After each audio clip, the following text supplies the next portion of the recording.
Namaste. Welcome to Kaivalya Yoga Gurukulam. As always, let's begin with three Oms.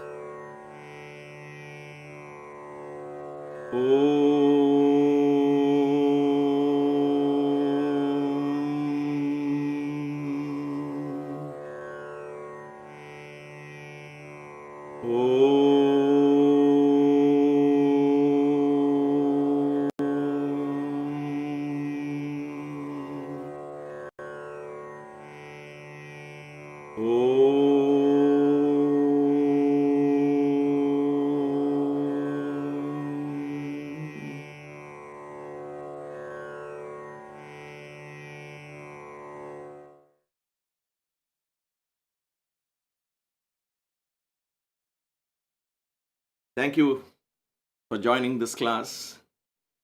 As you would have noticed, the introduction slide or the little clip that we play, we couldn't play it today because there are some audio issues. We tried this last time as well, and there was some, I believe that was what set off an audio video delay and mismatch, lack of syncing. I hope the audio is matching. I've asked Maya to check for a few minutes, and she gives me a thumbs up, so that puts my heart at rest. And she will be online for a few minutes because she has to go back to work. But if you have an audio issue, especially with the syncing, please let her know.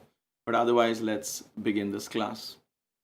As always, with prayers to my Sadguru, my beloved Bhagavan, Sri Satya Sai Baba, and all the divine teachers, and to the divine gurus in you all, I bow down and begin sharing my perspectives on what I consider one of the holiest of paths that has enriched my life in so many ways that I cannot even begin to explain.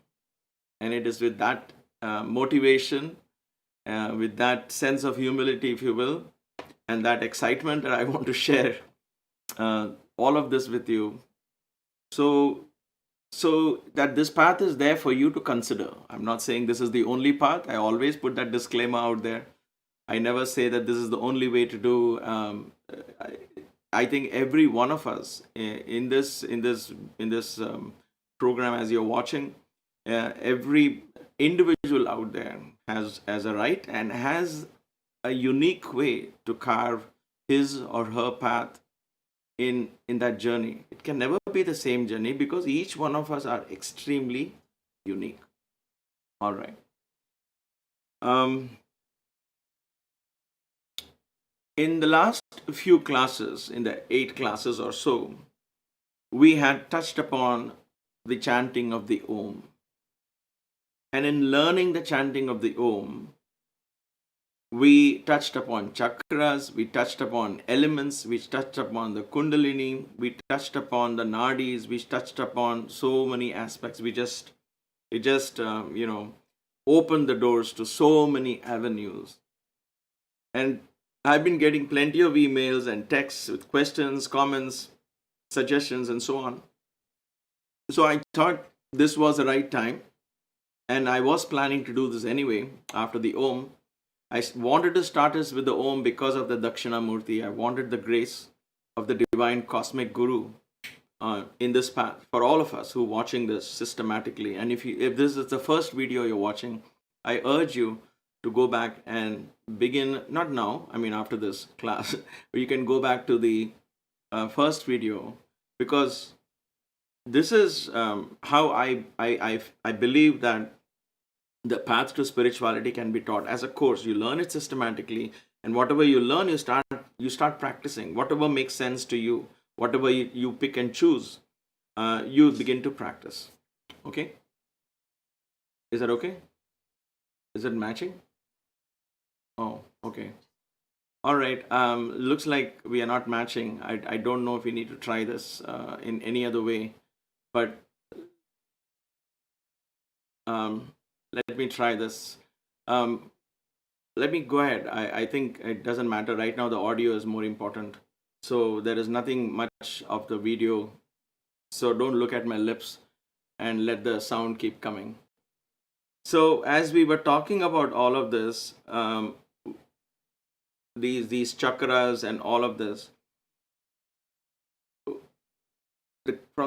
from the comments and the feedback that I got from every one of you, many of you rather, it it was the right time. Like I said earlier, I'm sorry, I'm a little distracted because of this technicality, but let me get my thoughts together. So it came to a point where we needed to understand what is the scope of the Kaivalya Marga. Why are we talking of chants? Where do they fit in? What context they fit in? When and how we are going to learn about mantras? Where does yoga asanas and hatha yoga fit in?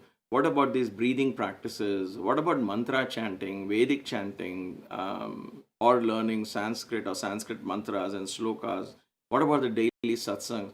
Where do all of that fit in? Are we just going all out and doing everything that is out there? Or is there a meaning in this madness? Is there a method in this madness?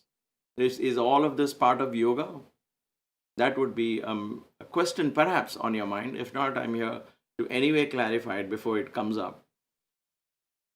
It helps me and you to know and define a scope of our study and understand in what context we'll be studying each of these things that we have already started doing. So allow me to present, there you go. Allow me to present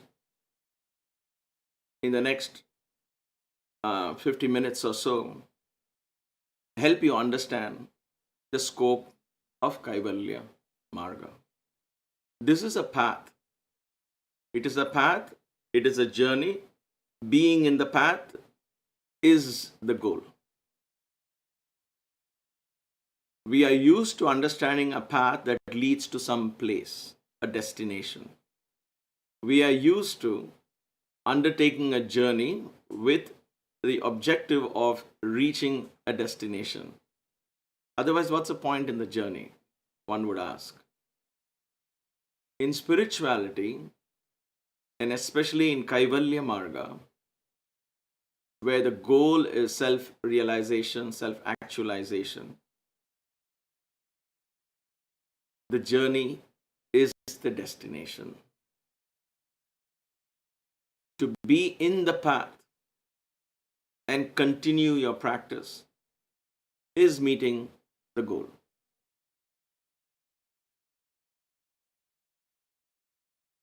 Staying awake is the goal. Because when you're awake, you remember who you are, right? In a normal sense. If somebody asks me who I am when I'm fast asleep, my ears doesn't even register that voice, doesn't register that sound. And so there is no way I can even respond to that. Because I myself don't know who I am. I don't even exist in deep sleep. Or if I'm dreaming, I'm in some other world, I don't understand. I don't hear any conversations out there. So I don't know who I am. However, when I'm awake, if you ask me who I am, I'll be there to answer. So being awake is the goal. So if you use that analogy in a spiritual sense, being awake in spirituality would mean, being awake in spirit would mean that we are in this path. In this path, and that's why Baba would say constant integrated awareness. Constant. The awareness is there, but it doesn't come and go. It is an integrated awareness where you've experienced this awareness as a bigger you, as one with the creation and so on. But all of that has to be constant for it to yield any results. And so the path here, Kaivalya Marga path, please understand that being in the path is the goal. So you don't stay in the path and say, where am I going with this? What is happening? Being in the path is what it's all about. Because in the path, as you continue to be in the path, you begin to remember. You begin to remember. What do you remember? You begin to remember your divine nature. It is not going some other place. It is not becoming something else other than who you are already. Please understand this very clearly. When you say, I am progressing, I'm not progressing, I experienced a great meditation today, and this and that, you make notes and you're excited and all of that, remember, is a drama of the little self. The real self is always there, eternal. So your progress and this and that is part of the hallucination, part of the delusion of how you define who you are. But it's okay, it's not wrong. So you can't say, how do I now stop defining? No, it's not. I'm just making you aware that it is that when you're doing this, play the drama, enjoy the progress, but understand that you are much more than this progress and this journey and all of that. That is all it is. And the more you begin to understand that, the more you will identify yourself with the higher I, the bigger I. So, in order to understand that, in order to remember, in order to stay focused and have that kind of integrated awareness of the little I integrated with the big I and the cosmic I, right? In order for that integration to happen, what do? You stay in the path. So, the food in spirituality is being cooked, and it will always be cooked. And you will know that you are the cook who is making that food. In other words, the process of being cooked is also you. The cook who is cooking that, right, is also you.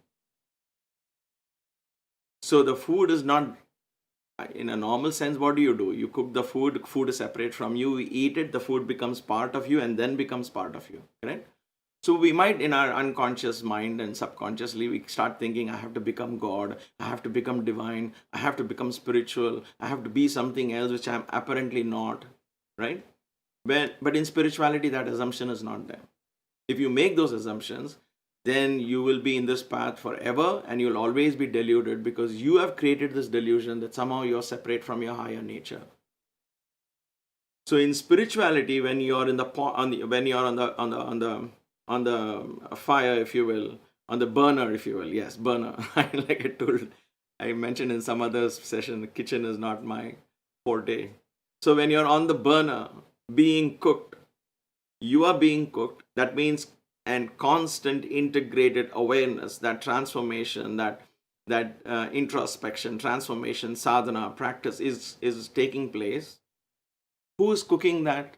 Who is stirring it? Who is keeping the fire alive? You.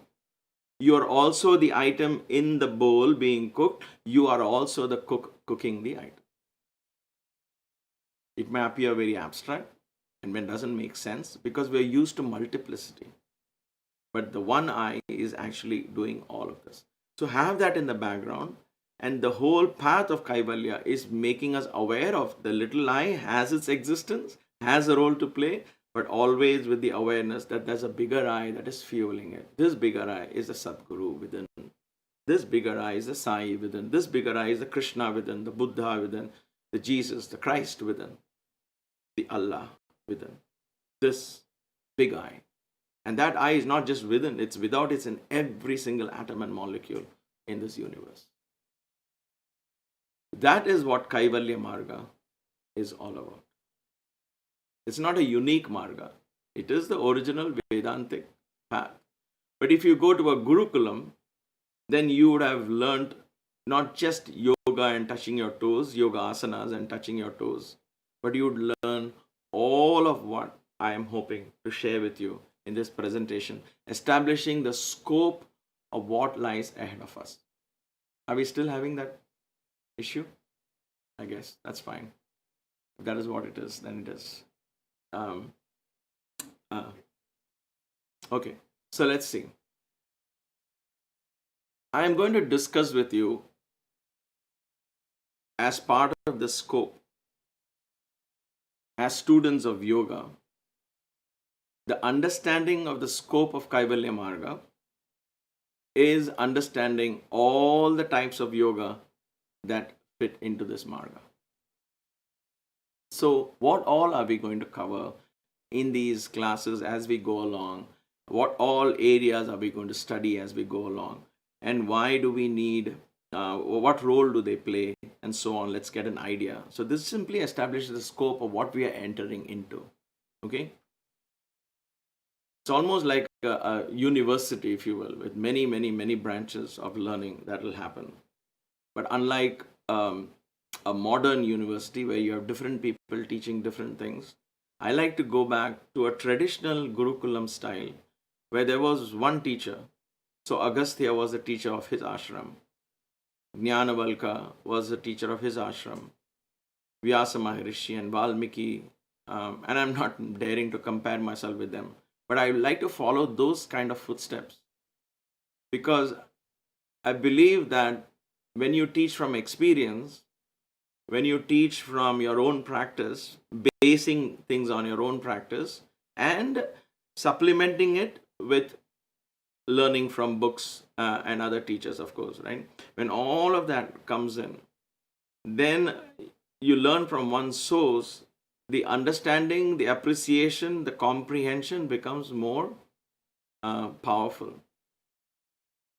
Because you are now listening to some person who is not just theoretical or philosophical about it, but who has practiced it. That is why the concept of Gurukulam became very powerful in those days, where even the kings, the princes, all of them would go to study there. Because that is the only way to study. Not simply like how you send your children off to dorm in university.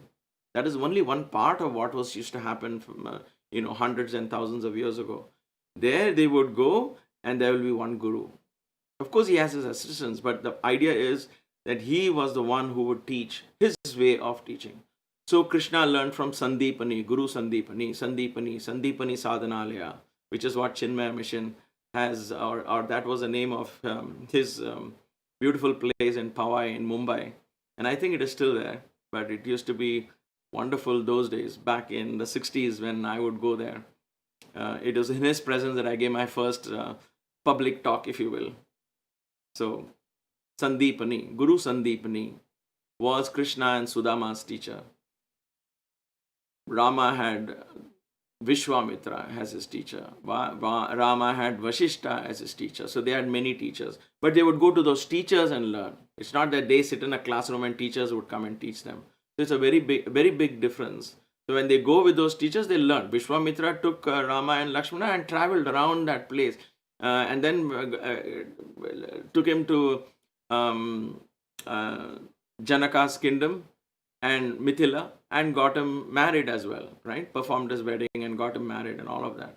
So the gurus, living with the guru was the way of learning. Now in this day and age, that may or may not be possible for everyone. So what do? We bring a virtual.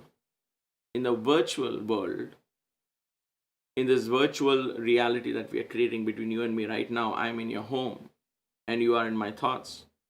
Even though I don't know you personally, I can't see you, I feel, and I let that energy go out to reach the soul in you. I'm connecting to the spirit in you, not in any mystical manner, but that's how I feel in my heart. I'm connecting to the spirits and the souls who, like me, are seeking. And if I can help, and together we can share this path. So it is all in that context. So we're going to understand a lot of yogas.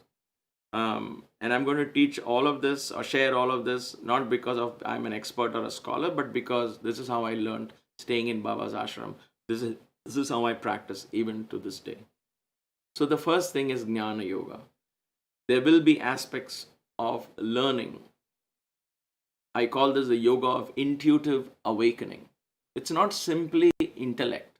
Intellect is used for intellectual analysis, logical thinking, and all of that, where you say 2 plus 2 is 4, and all this worldly knowledge that we are learning, Paravidya as it is called, Aparavidya.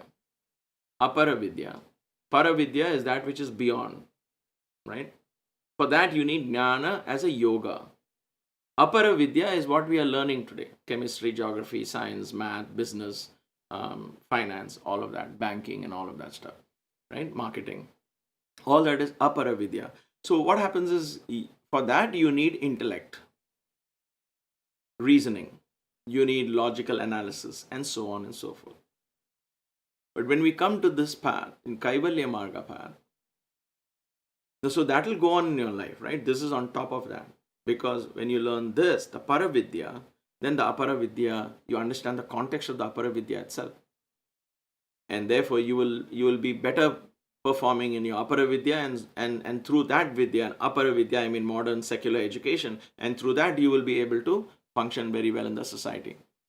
So this is what happened in Puttaparthi to many of us who opened our minds to this higher wisdom that Swami, whom we call endearingly Swami, Sai Baba offered. Okay. So Jnana Yoga is not necessarily yoga of intellect. I call that yoga of intuition. Intuition is not taught in modern secular education. They do refer to gut feeling and all that, but you don't teach techniques of gut feeling in university, right? That is something very natural to you and me, correct? That gut feeling. You feel something. We call that gut feeling in normal terms, but one of that way to understand gut feeling is intuition. So yoga of intuitive awakening is Jnana Yoga, where we study the scriptures, opening our intuitive understanding and awareness. So there will be an element of logic applied, intellect applied, thinking and all of that. It's not devoid of that. But when you apply that, you got to understand that there will be a leap, the aha moments that will open doors to, oh, now I see the connection. Now I see the dots. Just like we understood the connection between nostrils and the earth element. Whenever I smell, there is always a physical object, because all the other elements don't have smell. There was that door opening opens your door to an intuitive awareness, a connection between the sense of smell and the earth element, which is perhaps cannot be logically and intellectually explained, but they provided some support for this intuitive opening. That is what Jnana Yoga is all about. So it is from that perspective that we will understand scriptures, Vedanta, we study slokas. And these yogas are not watertight compartments, as you will see as we go along in our path, and I'll show some, give you some examples as we come to the next yoga. That is what you and I and we all of us love, and is our favorite, the path of Bhakti. Bhakti, I've heard people say it's a very easy path. Bhakti is the easy path. I cannot do asanas. I'm just in the path of Bhakti because that is easy for me. I beg to differ from them. I feel Bhakti is the most challenging, because I call it the yoga of unconditional surrender. Unconditional surrender. To me, that is one of the most difficult things to achieve. Devotion is an easy word. I purposely didn't use the word devotion because it's an overused word, rather an abused word. It's surrender. Ananyas chintayanto mam ye janaha paryupasate. Ananyas chintayanto mam. So this is what was said in the Gita when Krishna was talking about surrender and devotion in the chapter 12 in Bhakti Yoga. When I studied that, one of the first chapters that was taught traditionally, I think, and that's how I learned it in my childhood. When I studied that, I was blown, because it appeared so difficult, practicing of equanimity and unconditional acceptance and all of that. So it's always a challenge, but it is a beautiful path. It is a very beautiful path, and that teaches us reverence, humility, knowing in this unconditional surrender, you begin to know that there is that bigger I that is actually fueling you, not this little I. And so you surrender the talents of this little I, the ego of this little I, and all of that to the bigger I. The pond merges into the river, and let the river flow into the ocean. The river merges into the wave merges into the ocean. The ocean evaporates and completely loses itself into the sky. And then the whole cycle repeats itself. So the path of devotion is the losing of the little I, so that the bigger I takes over and makes it work. Okay, so Krishna playing the flute, because Krishna is an epitome of a devotional path, because he taught this in the Gita. Easy to fall in love with that story of Krishna and Rama, of course. In Krishna, the symbol is the flute. Why would he play the flute? What was the symbol behind the flute? The flute is empty, the flute is hollow, so he could breathe his melodies through the flute. In the story of Rama, Hanuman is the monkey. Why did Rama use Hanuman as Krishna used the flute? Rama used Hanuman.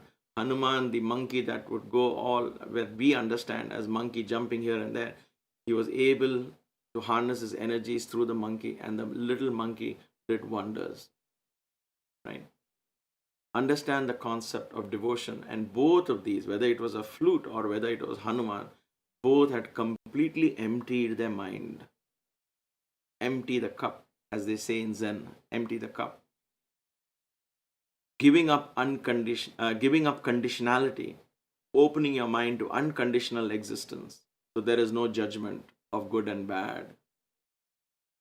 Surrendering to a higher power, accepting life as it is, but at the same time, getting into action, doing your action, learning to be detached, making that action an act of worship. That is what Bhakti Yoga is all about. It is not simply an occasional chanting of a bhajan or a singing a bhajan or just having a beautiful altar, lighting diyas. All that is part of it. But the real part is unconditional surrender. So think about that. And this is what we explore through singing, through chanting of slogas, through opening our hearts and feeling that emotional connect with this higher self. There is beauty and energy in that. Okay. This is what we do in our daily satsang. So we have kind of started off. So if you understand Bhakti Yoga and Jnana Yoga, they are not watertight compartments, because in Bhakti Yoga we understand the Hanuman Chalisa. We begin to learn, and intuitively we begin to understand what it meant. Right? So there was Jnana and Bhakti in that satsang itself. So that is how the path begins to merge and harmonize all these different paths. So don't treat them, never understand these paths as one devoid of the other, or one in what do you call, in competition with the other. They're not. They all supplement each other. They all work in harmony. And it's not that one path is meant for one person. I think is all these paths apply to one person in different times of his life, different times of his day. In fact, early morning is meditation. During the day it could be action, and so on. There will be so many things, right? So everywhere you have the opportunity to draw lessons from these paths. Bhakti Yoga. Then comes Karma Yoga. Karma is action. Right? Someday we'll understand karma, what exactly it is, what are the kinds of karmas, what do they mean by karma, where did this word karma come from. So karma, when it becomes yoga, is what we are going to study. When does karma become yoga? Because how to do karma, we all know. How to be a parent, I cannot teach you, because I am not a parent. So we all have our own specializations. Those who are parents know exactly how to be parents, or they are learning to be better parents. Those who are teachers, right? A teacher cannot tell a doctor what to do. So those are all different karmas. When can all of that become a yoga? When can an act of yours, when can your action of yours become yoga? We will learn that, not necessarily maybe in the classroom setting, but we begin to understand the spirit, and you begin to imbibe karma. You begin to engage karma as a yoga. In other words, all your actions become selfless. That you don't put I and me in the front, you put the cause of that particular action in the front and fight for the cause, work for the cause, put all your resources in for that particular cause to manifest. It is not you, the cause becomes important. If somebody else more talented, much better than you comes for that cause, step aside, because the cause is more important. Let that person take over and run the cause. That is what it is all about.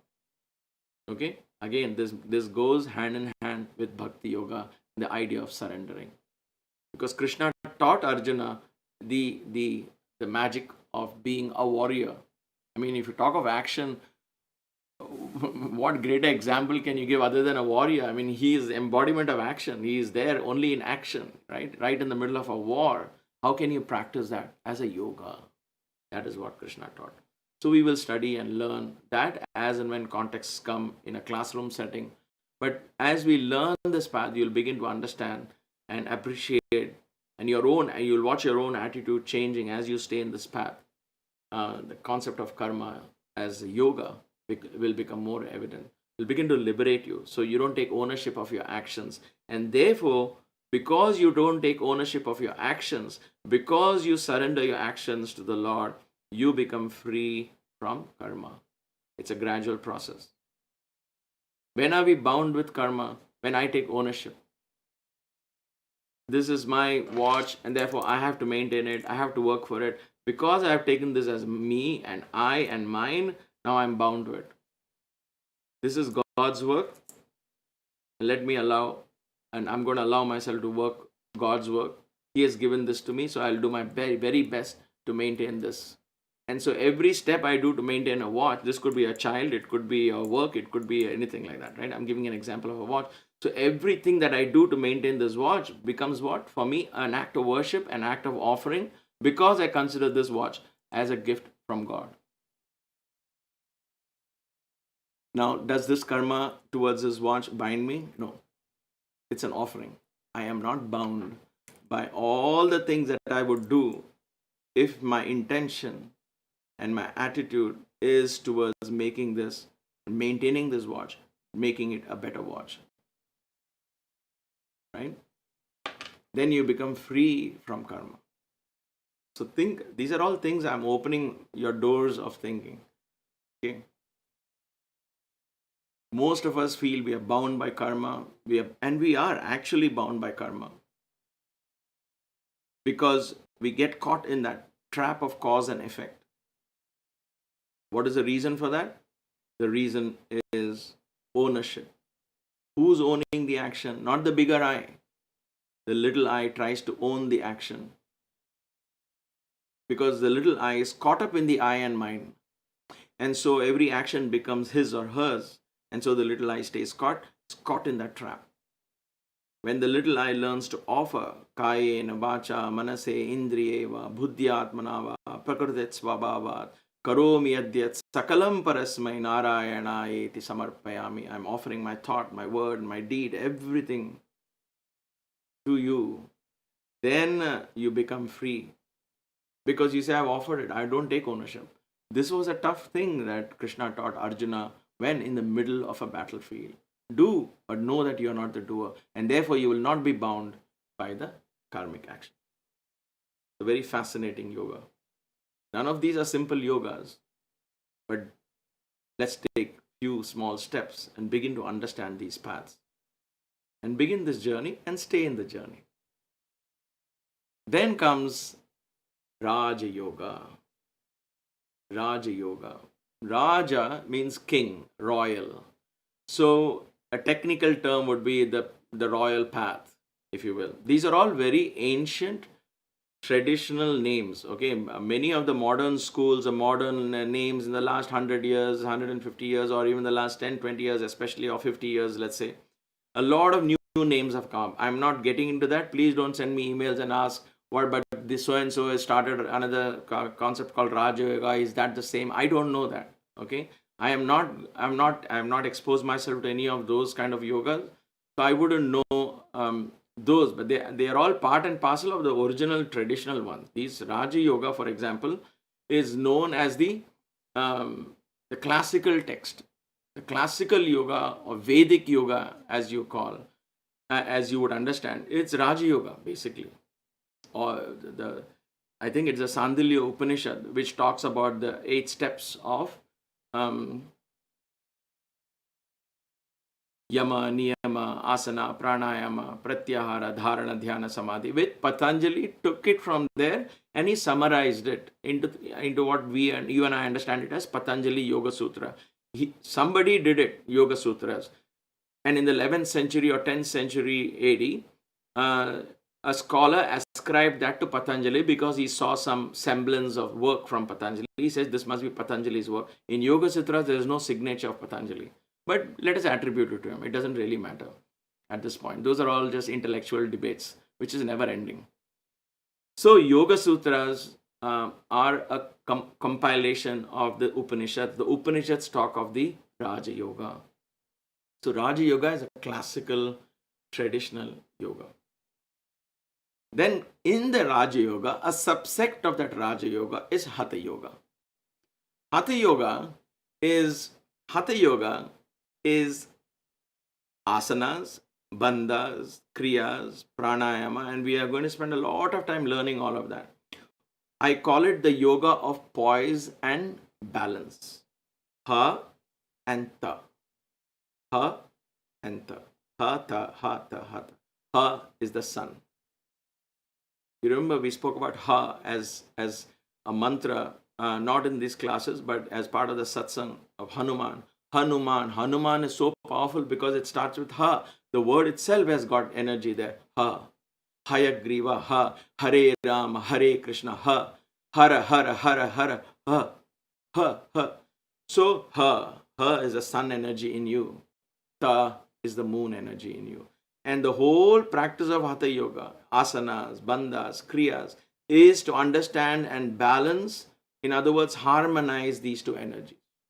When I say balance, I spoke about it in another forum about balance and harmony, but it's worth mentioning here a little bit. Balance and harmony. Balance is a point in middle between two opposing forces, right? So I choose a spot in the middle and say I'm balanced now, perfectly balanced. So equal on this side, equal on this side. So those make sense in certain aspects of spirituality, in spiritual paths, in certain aspects of our life. But for a larger way of, when I want to apply that in my everyday life, in a larger sense, especially in spirituality and especially in this Hatha Yoga path, we are talking of poise, in other words, harmonizing, a harmony between these different forces. There's a difference between harmony and balance. What is harmony? Now, if there are three colors, black, white, red, blue, and green, okay? So I can create a harmony of these red, blue, and green and derive so many hues from that colors, right? So many other colors I can get from these fundamental red, blue, and green colors. So that is called harmony. They don't have to be necessary in equal proportion. You take the color blue, it has a different harmonious blend of red, blue, and green. If you take yellow, it has a different harmonious blend of red, blue, and green. We call it RBG colors. So RBG in different combinations, permutations, harmonizes itself into different colors. That is what Hatha Yoga is all about. It's about harmony and balance, both. So I, instead of using the word harmony, I use the word poise. Poise, because there is an element of stillness in the word poise. I like the word poise rather than harmony.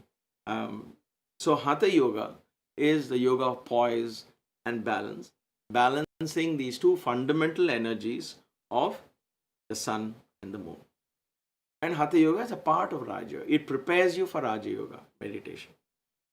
And then you have another part of Raja Yoga, which is again an important aspect of Hatha Yoga, that is the Laya Yoga. Laya. Kundalaya. Kunda is the pot. It could mean many things. It could mean the pot. It could mean your hip region, which appears like a pot, and the Laya, the energy that is going to move there. Kundalini be there. So the yoga of Kundalini is the Laya Yoga. The Kunda can also mean, in a more abstract sense, the potential energy that's lying deep inside the pot, which needs to be awakened, and so on. So Hatha Yoga and Laya Yoga are part of Raja Yoga. That is the way I have understood. That's the way I have studied it. Because in the practices of Kundalini Yoga, when you talk of chakras, they tie in with bandhas and kriyas, and so they tie together so that when you go into meditation, because all of that begins begins to open the doors into meditation. It goes into Raja Yoga. So there is a deep connect between, they're not three separate ones. They're not working against each other, but they're all part of that one classical path, the one royal path, Raja Yoga. Dharana, Dhyana, and Samadhi. In that path, you begin to merge all this together.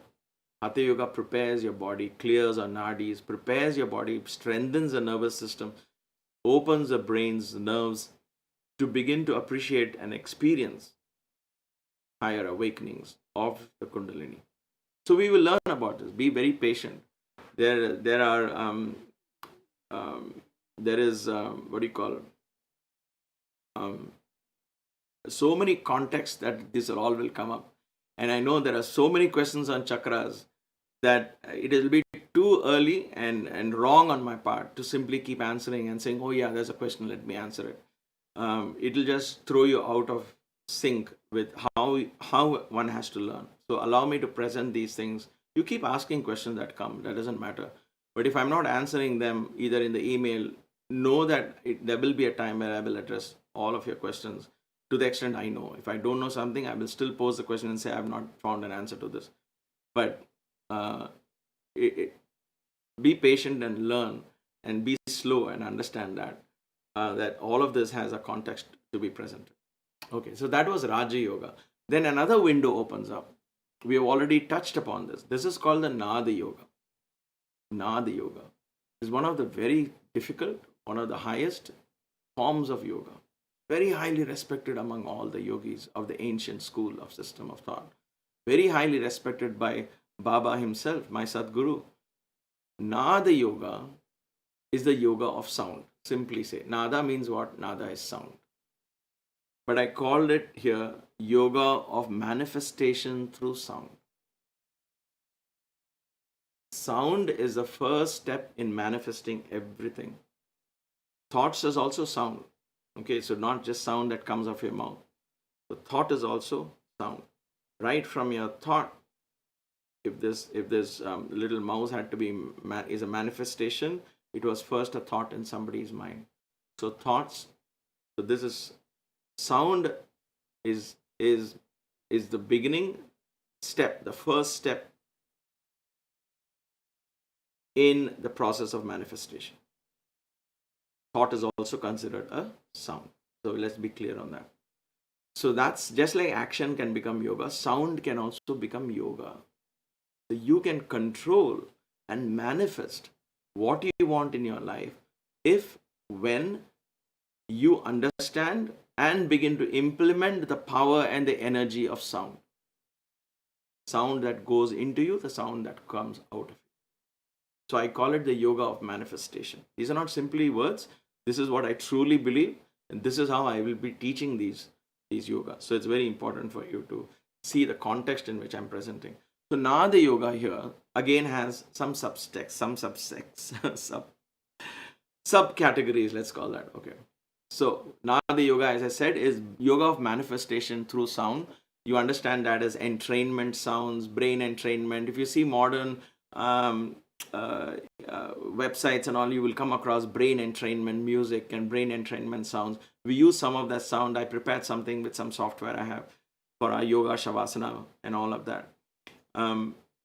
There's a lot to understand this. Okay, as we go along, we will know. And it is in this context of Nada Yoga that we will understand mantra. When we talk about mantras, when I talk about Ha and Hanuman, or Shra or Shreem and Hreem and Bijaksharas, and say, let us learn Vedic chants like Rudram for healing and all that. Why? Because it is in this context that yoga of manifestation through Vedic chants is what I understand as mantra yoga. If you value these chants, if you understand the energy of sound that is released when you chant, you begin to manifest in your life. It could be healing, it could be anything, but you will begin to manifest. Now, of course, the question will come, then give me a mantra, I want to become better, I want to heal my body. Unfortunately, it doesn't work like that. I wish it was that simple. If it was that simple, then millions of people in India would be absolutely healthy, and that miracles would be just an everyday event. But healing doesn't happen like that, right? Why? Because we have not understood the energy of sound. The sounds that go in the rest of the day and the sounds that come out of your mouth are so chaotic, right? And the thoughts that you entertain and I entertain are so chaotic. In that chaos, in that static, which I've created, if I drop in a mantra for healing, how is that going to be effective? It won't. So mantra yoga is a very austere lifestyle. Please, don't because people ask, oh, what if Rudram is going to be healing? Why I'm not getting healed? I've chanted for 30 years. You may chant it for 30 years, but after Rudram, you sit back and watch your news and watch your cricket matches and you engage in all kinds of gossip and all of that, and then come back to Rudram chanting.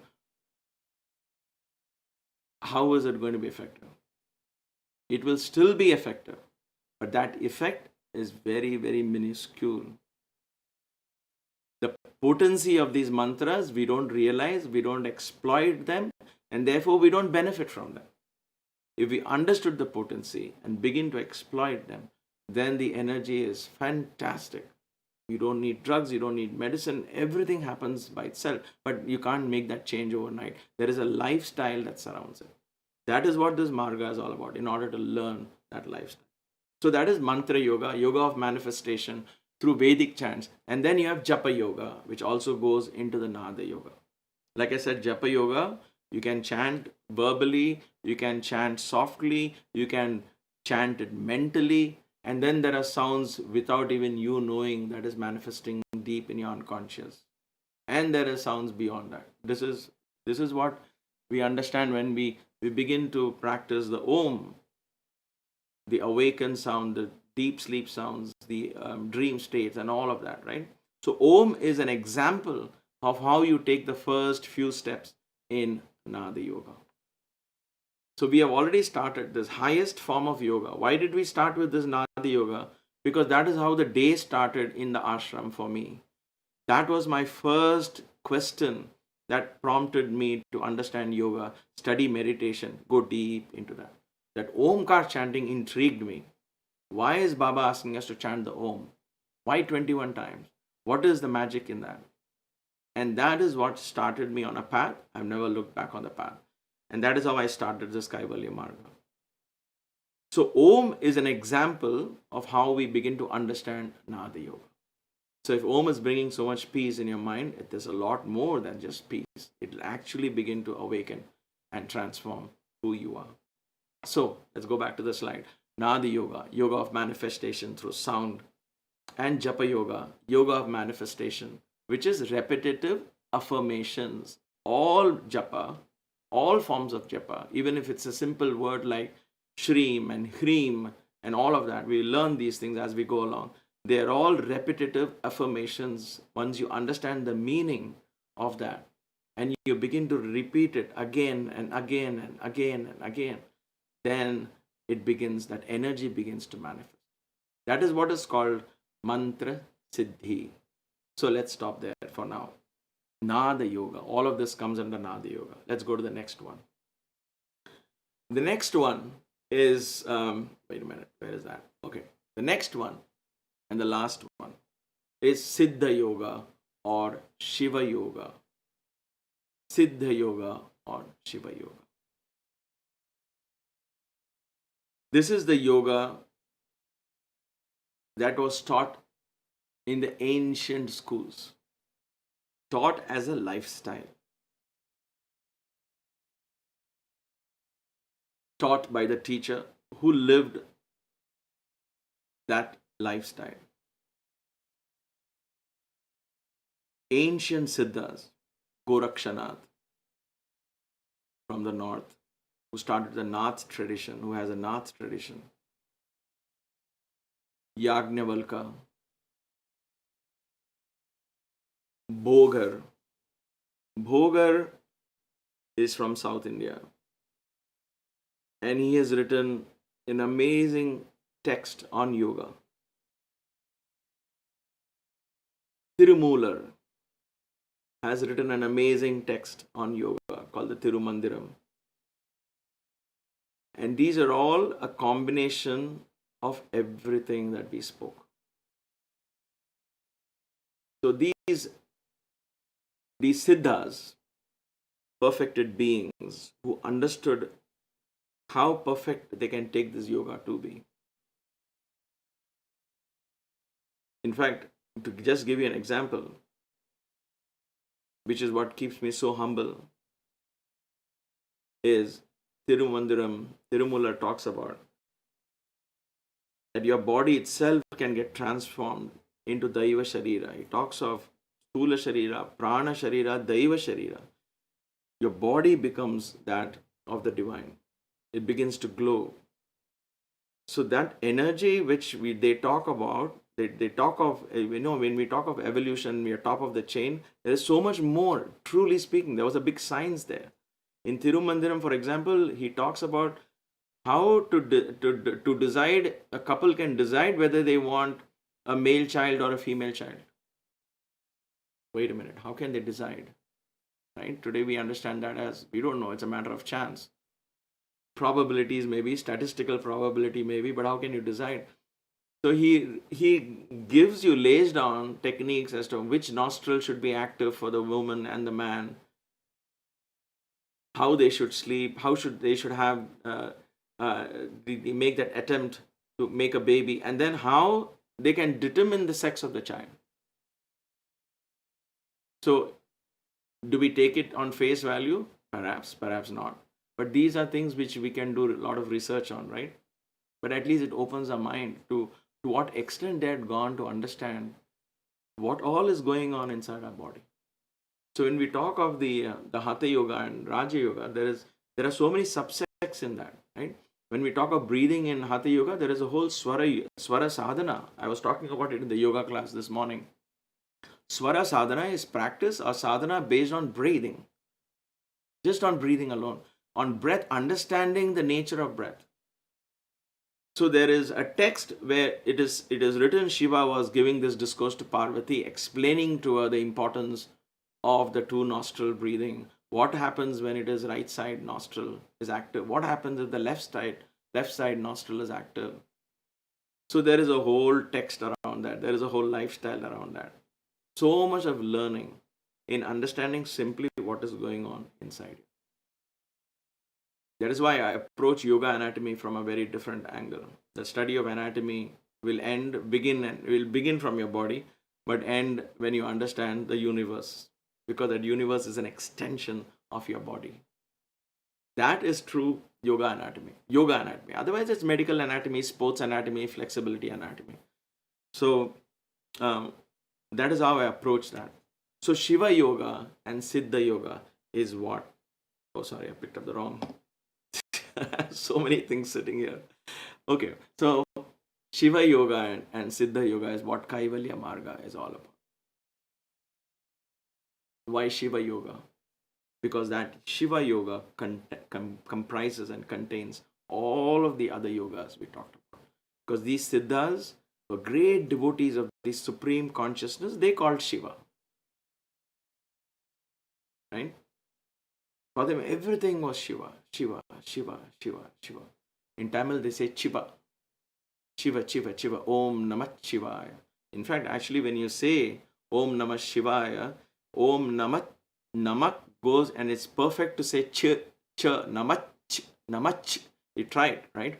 Om Namah Shivaya, Om Namah Shivaya, Om Namah Shivaya. So Namah, the Ha gets a power from the depth of the stomach. So a perfect way to say, a good way to say rather, not perfect way to say. But the way the Siddhas said Shiva, there was a reason why they said Namah Shivaya, Om Namah Shivaya. So you can, it just naturally flows. Not that Shivaya is wrong. I'm just saying how there are so many, even mantras, the sound, the combinations, how these different yogis explode and share that. So it is, how do we know which is better? How do we know which is not better? Try it, practice and say, okay, I know it may make sense to you, but somehow I'm not able to tune to that. I like this, I'll stick to that. And that's perfectly okay. That is perfectly okay. That is why I said, listen with an open mind. There is nothing like wrong and right. So can I do this? Can I do, instead of 21 ohms, can I do 7 ohms? Can I do 14 ohms? Of course, you can try. Create your own path. Try, experiment. I keep trying all kinds of experiments. I get into deep trouble sometimes, but I go on trying experiments because that is the only way I can learn. I can keep growing. I churn my own belief systems again and again and again. Why am I so deeply believing this? What is there? Let me bring it out. I churn it.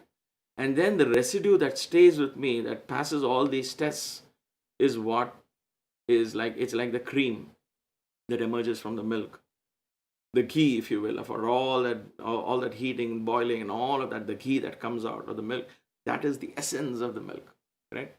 And that essence stays with you. So try. Don't take my word for all of this. You try it, and you figure out what do you tune into. And then as you practicing, you'll begin to learn. So as you begin to learn, understand, listen, and practice, your practice may change, may evolve, and that's perfectly okay. It's part of that journey. Part of that journey. As long as you remember, the big eye is watching all of this, and that big eye is you. Kaivalya Marga is Shiva Yoga, the yoga of the Siddhas. I'm trying to be as traditional as I can, as true to what was being taught in the early days, classical yoga and the ancient days, from the texts and the scriptures of yoga itself, without trying to modernize it too much. Not that modernizing was wrong or anything like that, but in the attempt to keep changing and make it easy for everyone and modernize everything, the original texts are being forgotten. The original teachings are being forgotten. The original impact and the essence and the very goal of why we started in the first place is being forgotten. And it is my inner call to reawaken, reestablish yoga in its true spiritual glory.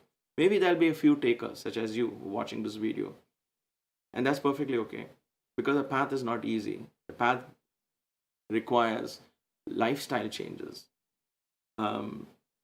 thinking that'll break your conditioned mindset.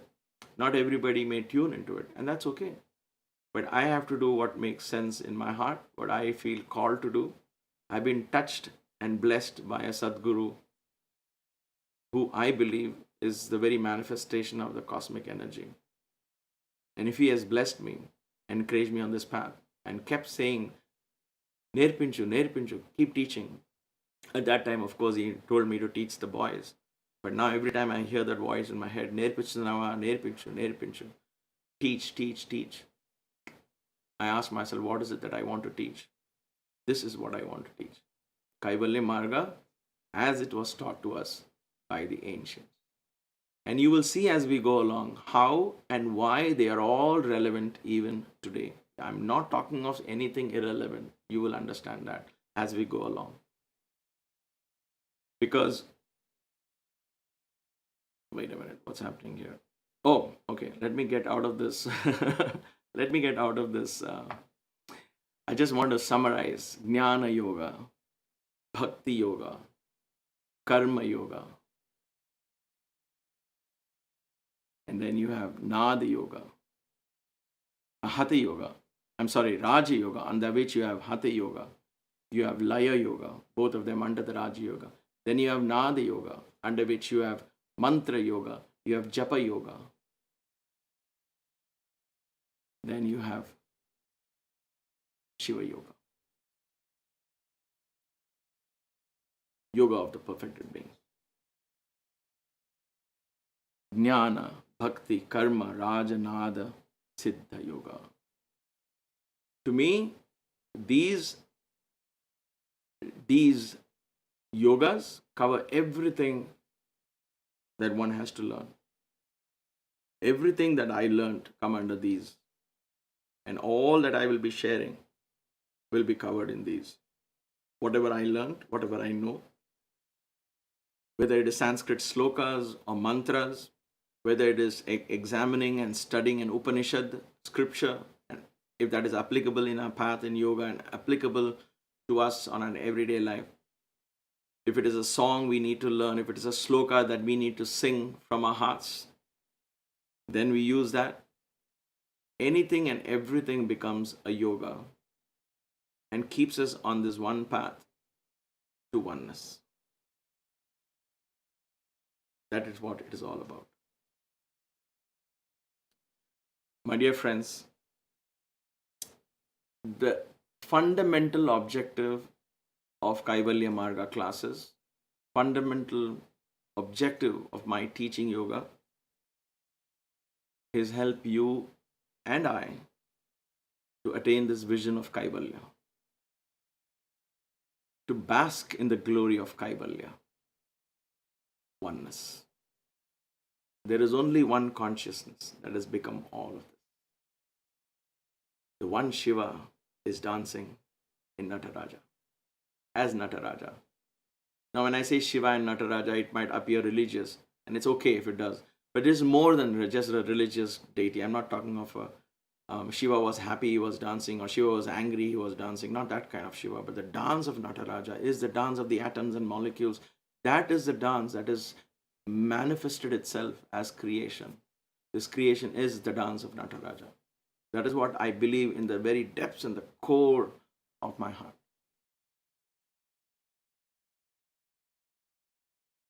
Shiva to me is an energy that has been with me for many lifetimes. So that is the only way I can teach. I know no other way.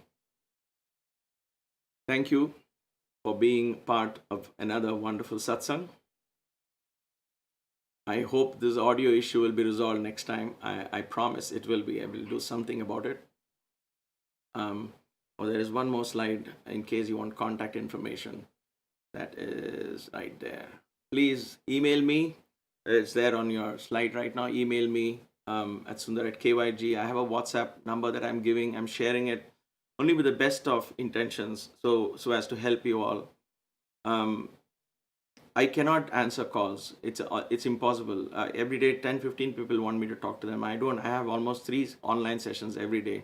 Just getting these technical lights and cameras and audio things ready takes time. So please understand that I'm not available for calls. But text me and I'll respond as and when I get time. And if not, just email me.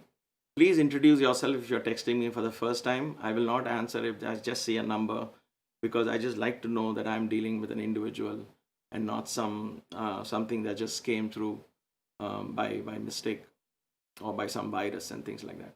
So anyway, thank you again. Please make a note of this, and let's continue this path together, holding each other's hands.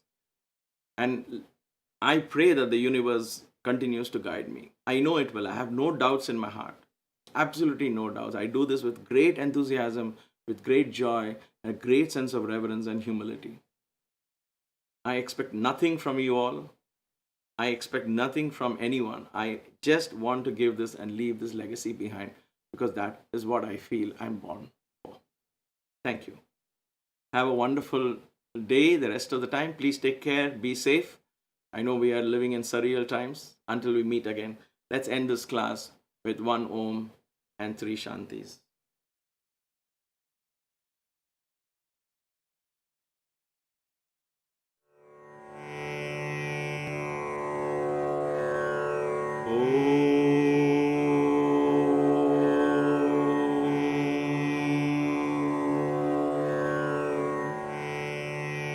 Shanti, Shanti, Shanti.